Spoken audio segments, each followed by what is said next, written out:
بسم الله الرحمن الرحیم. راځو زمونږه د نن ورځې کلاس ته څنګه مونږ کولی شو چې د خپل جیمیل آی ډي پاسورډ چینج کړو.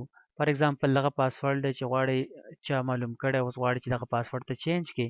نو دغه چینج کولو لپاره به رابشئ لومړی به خپل ایمیل چې کوم وي په هغه ایمیل به کلیک وکړئ او که نه وي تاسو خپل لیکلی شئ ziafkhan1992@gmail.com په دې باندې به کلیک وکړئ.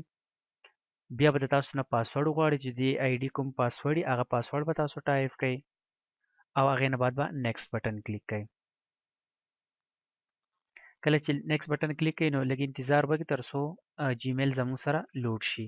د لوډ نه بعد چې څومره سیټینګ دی هغه هم انشاءالله سټیپ بای سټیپ کوو. د دې نه بعد به راشئ سیټینګ به کلیک کړئ. سیټینګ نه بعد به بیا راشئ سیټینګ به کلیک کړئ. د هغې نه بعد یو سټیپ زموږ سره بل دی چې په دغه سټیپ کې هم مونږه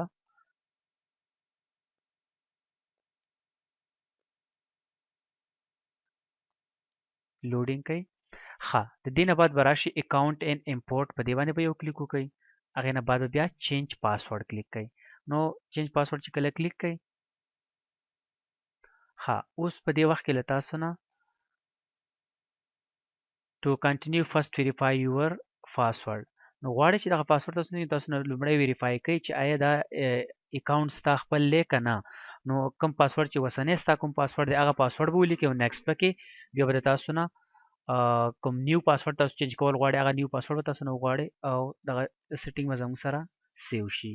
امید لرم چې په دې باندې پوه شوئ. دا زموږ سره نن د جیمیل آی ډي پاسورډ چینج کولو طریقه او په نیکسټ لیکچر کې به انشاءالله مونږه په جیمیل باندې څنګه کولی شو چې مونږه یو چاته ایمیل وکړو یا یو څه فایل ډاکومنټس وغیره هغه مونږه اټیچ کړو او همداشان یو چاته سینډ کړو یا ایمیل کړو ورته.